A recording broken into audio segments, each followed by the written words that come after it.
Hello, and welcome to The Burn Beyond Firestop. This is a podcast where I will be interviewing interesting people involved in construction to get their unique perspectives.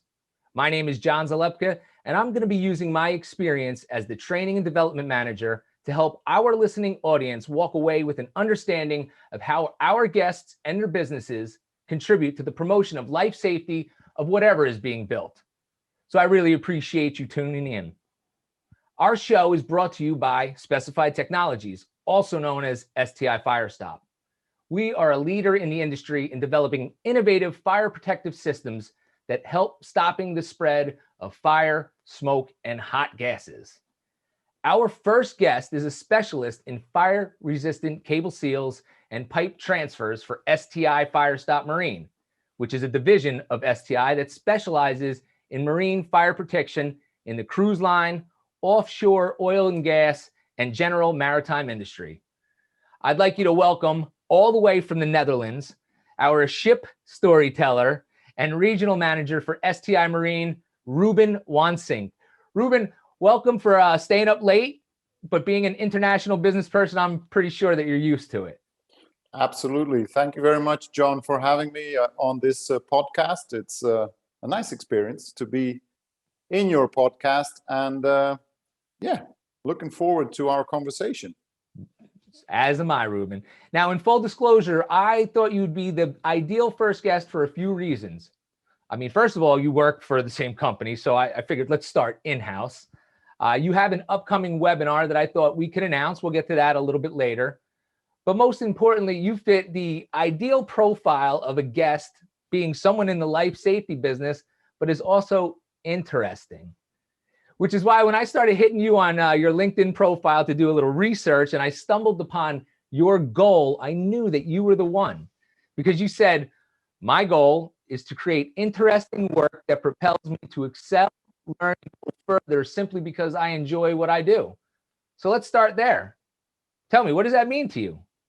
Well, that's very well done, and that's exactly the truth.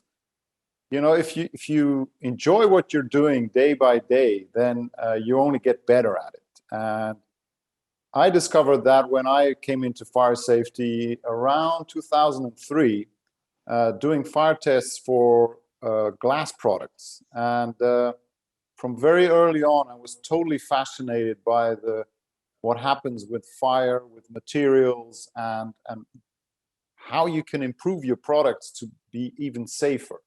And that just gives me an enormous drive. And then when I joined STI in 2016,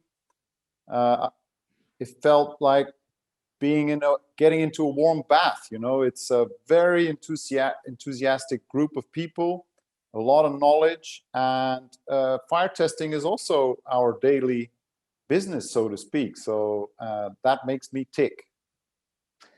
So Ruben, I think you're jumping right into the business end of things. I wanted to get to know you a little bit personally before we get into all of that business stuff. So we'll get back to the glass, we'll get to the fire testing and things like that. But tell me a little bit about Ruben. I mean, I saw something else on your LinkedIn profile that was interesting. I saw that you're on the committee for King's Day celebration.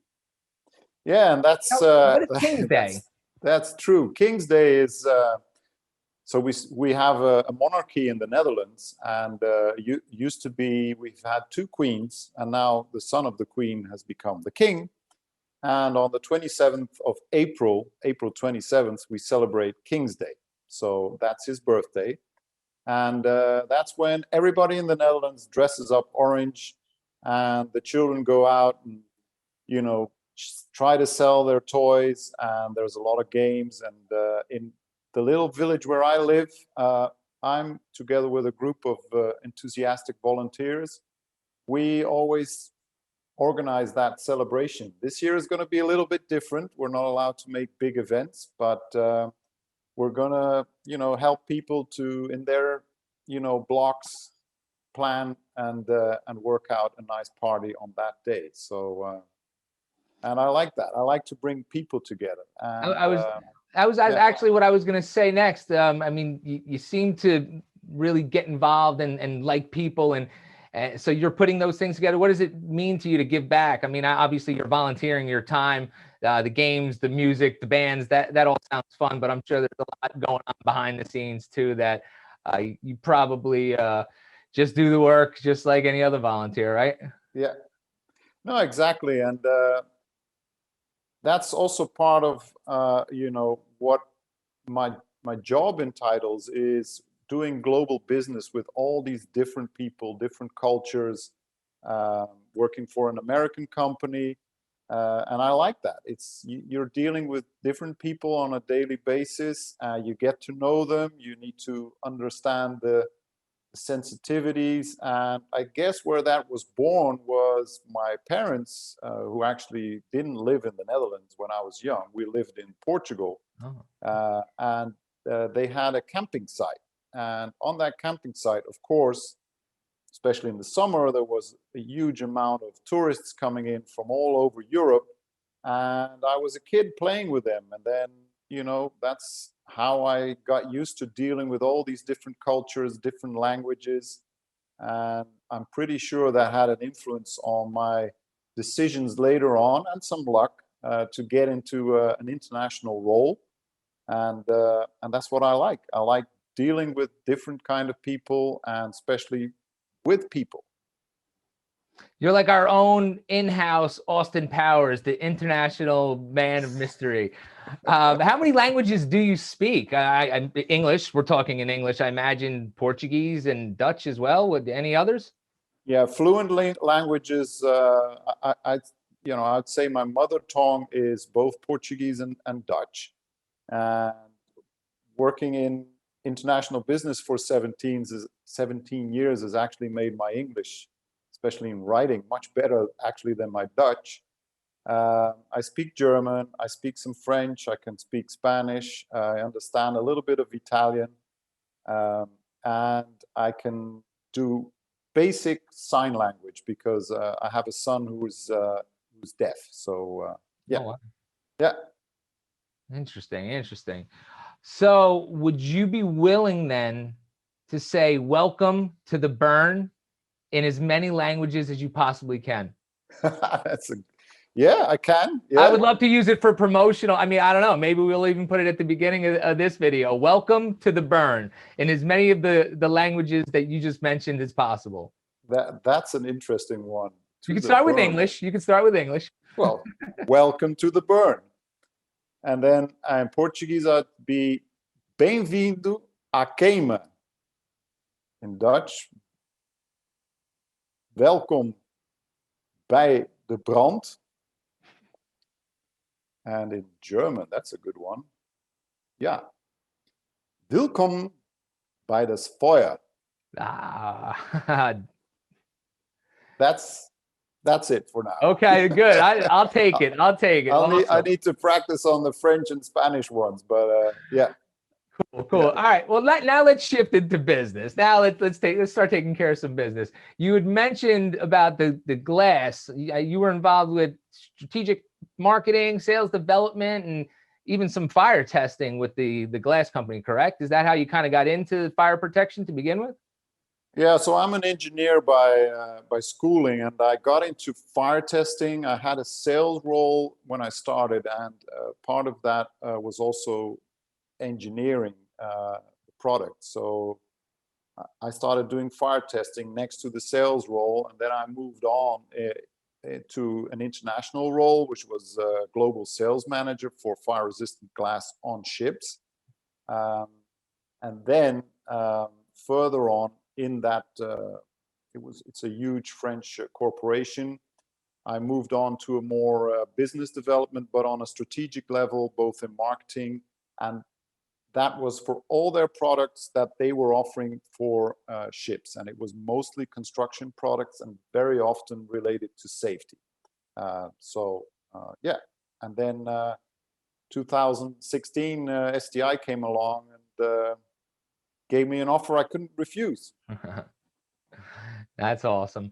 So was that your first experience in ships also with the glass company? Or I imagine you've been around maritime your entire life if you've been in the Netherlands, yeah? I've been in the Netherlands, but growing up in Portugal. Oh, Portugal. Yeah. at the seaside. Sure. So actually, as a kid, you know, I spent my days at the beach. We went out fishing, sailing, and I remember used to build huge Lego ships as a kid, and then went to study something else. You know, actually, I'm a civil engineer, but in building management, and then ended up very soon in my career in shipbuilding. So that's how it kind of developed. Yeah. So it's interesting because being in the training department at STI, when we talk about compartmentation, which is the goal of Firestop to begin with, we always talk about how it sort of started in the shipbuilding industry, because it's not like if there's a fire, you can jump off the ship if it's in the middle of the ocean. So it's more critical than anywhere, I would think. So a lot of the codes that we find on the land side of things came from maritime industry. How have you found that fire stopping in that world? Is it open now? I mean, are they calling it fire stop? What can you tell me about fire protection on ships at this point? Well, that's an interesting point you bring there.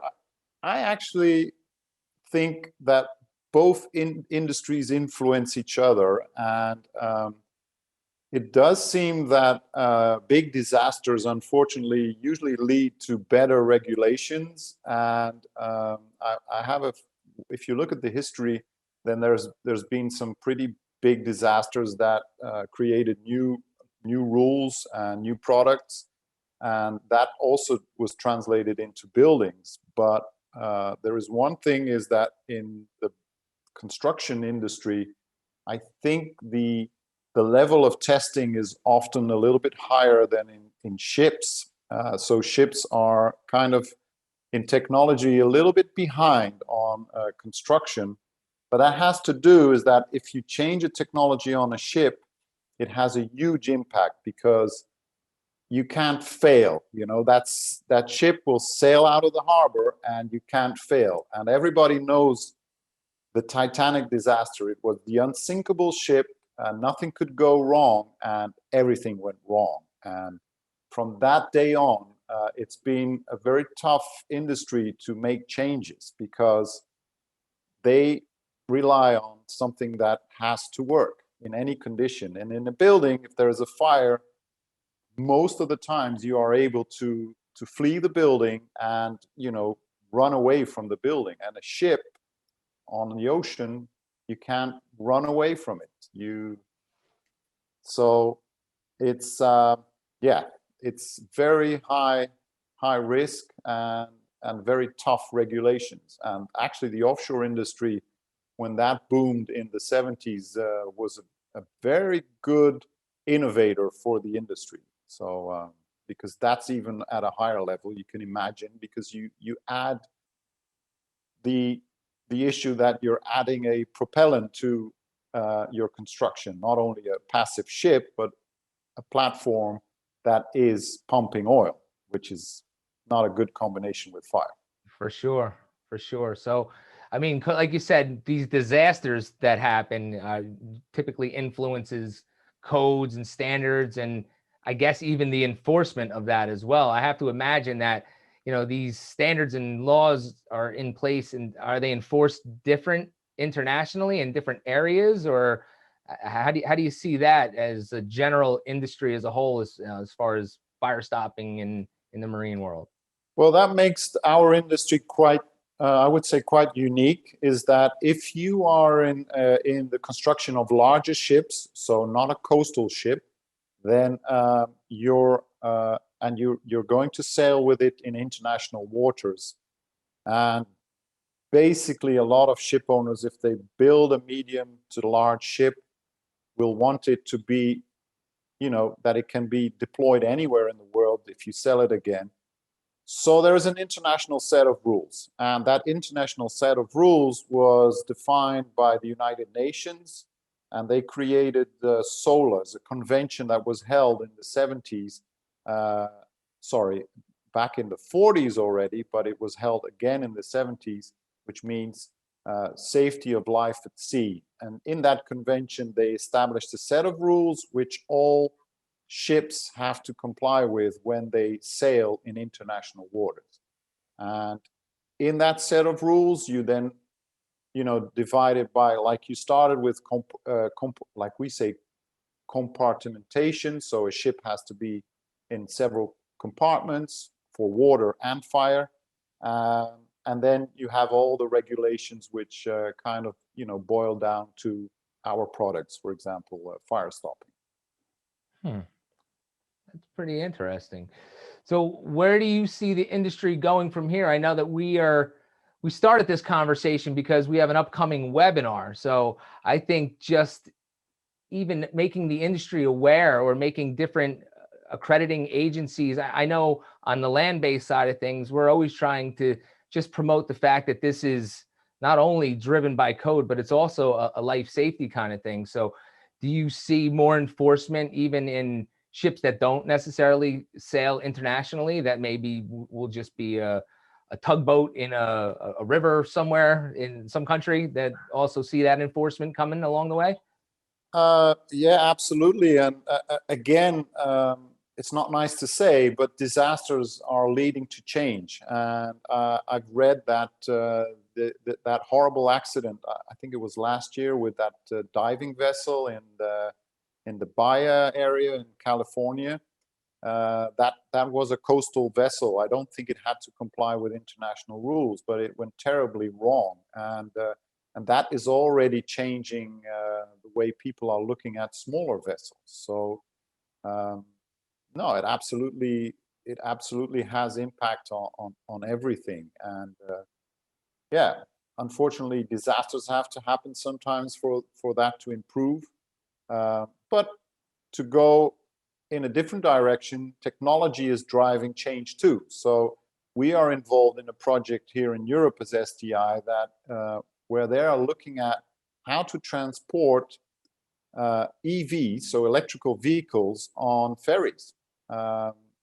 Instead of waiting for something to go wrong, they are actually already brought together people from the industry and the authorities and the testing institutes to look at those ships and say, what can we do to make it safer to have a big amount of electrical vehicles on board? So I guess there's all different types of things of making vessels safer, right? Not only for, bringing EVs on board, but also, I guess, in this pandemic world, or this post-pandemic world also, is this something that's affected, obviously, shipbuilding in general, but has it affected the way that people are thinking about Firestop? Has that come up at all?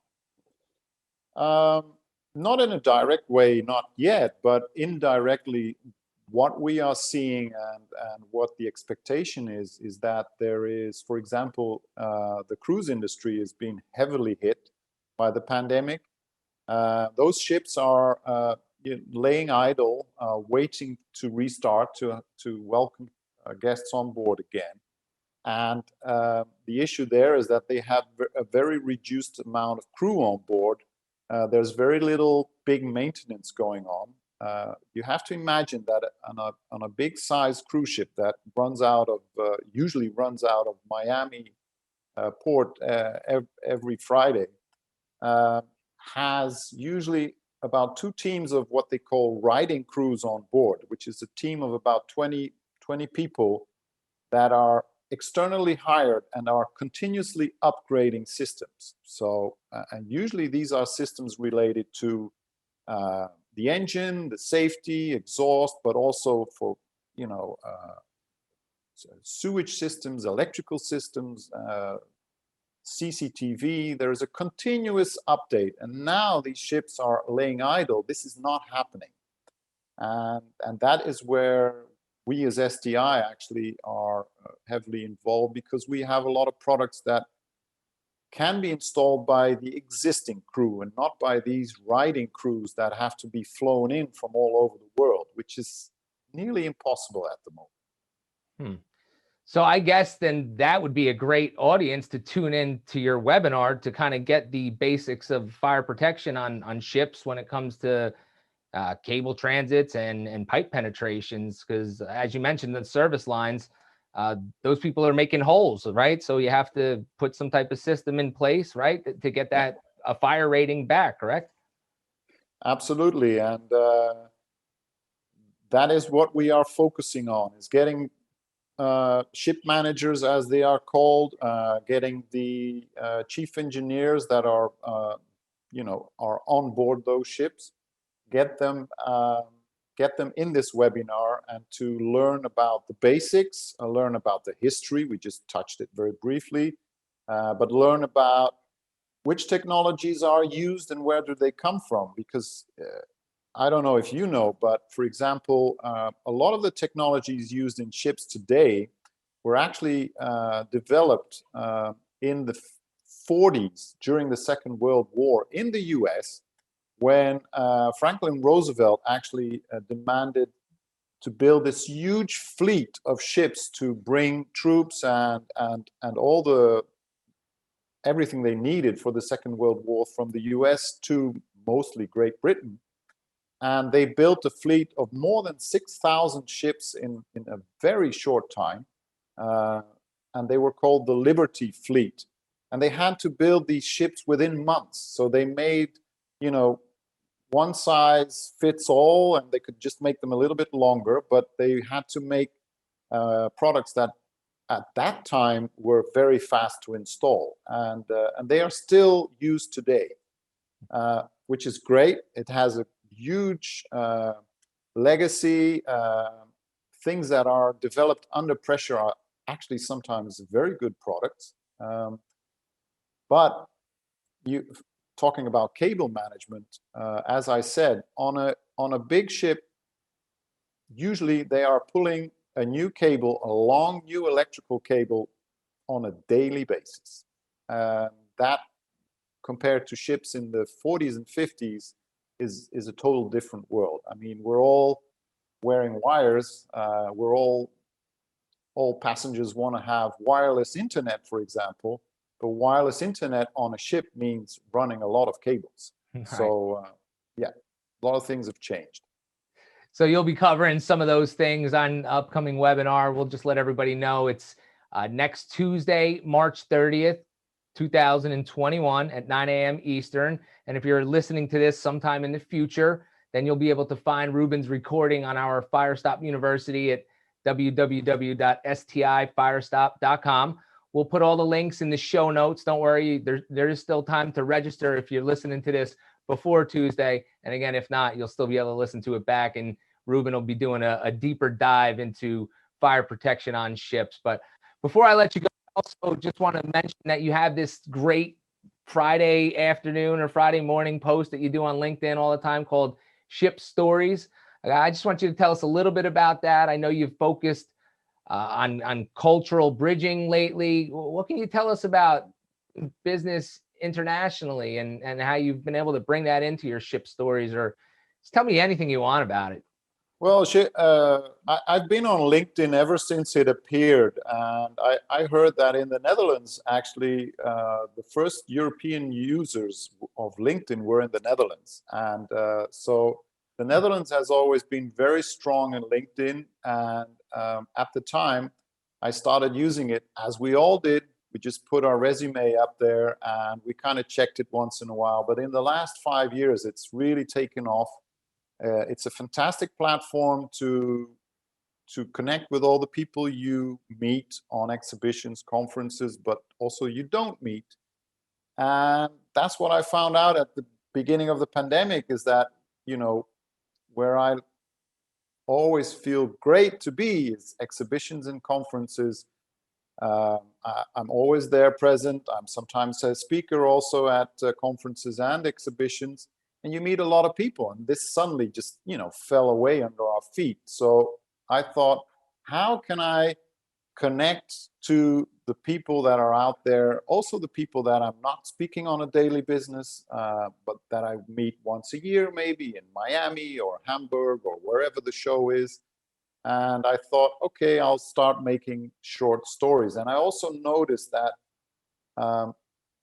in our industry, we talk about fire protection, we talk about regulations, and if you're in it daily, it's maybe very straightforward. But for someone who has to deal with it sometimes, it's not that straightforward. And I thought maybe I can do it in 3 to 4 minute videos and explain about fire protection. And that evolved into anything that relates to my work, and that's cultural differences.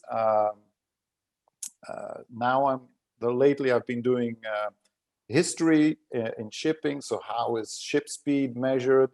How ships are built? Any topic that I find interesting and that relates to our industry, I put it up there and people love it. They do. They really do. I see the engagement with your posts. It's part of the inspiration for why I wanted to do this podcast. The same kind of thing. Talk to interesting people, different topics that are loosely related to the industry. So awesome job. Keep up that good work. Any parting thoughts that you want to leave us, Ruben? Again, we're gonna promote that webinar for you. We're gonna let people know why fire protection is important. But anything else you want to say? Well, it's been great to be in your first podcast, John. I think you're doing a great job. And don't forget, the inspiration actually for doing those short videos was your series called The Burn that you did last year. And I liked them so much. They were so full of energy, so much enthusiasm, and it really brought us into your world. And so that's what I'm trying to say to people, and that's why I think this podcast is interesting, absolutely. But also the webinar that we're hosting next week is, we want to invite you into our people. We don't have secrets. There's no witchcraft involved. It's dealing with a very essential thing in life, is safety and related to fire. And leave it to our specialists, but we invite you in and join us next Tuesday. Awesome. Thank you so much, Ruben. I appreciate your time, my friend. Thanks for staying up late also. And thank you all very much for listening. We know that there's a lot of podcasts out there and you've chosen to listen to this one. So thanks so much. Be sure to check out the show notes. As I mentioned, we'll put links in there to register for the webinar over to our Firestop University, and maybe even some of the other things that Ruben was talking about. We'll probably pull some show notes and get some links in there for you. And finally, if you enjoyed the show, please subscribe, rate, review, wherever you get your podcasts from, and tell a friend, because friends don't let friends not know about awesome podcasts like this one. So until next time, Ruben, since you brought it up, I'm going to have to drop it on people. So this is The Burn. Ruben, good night, my friend. Thank you very much. Thank you, John. Great stuff.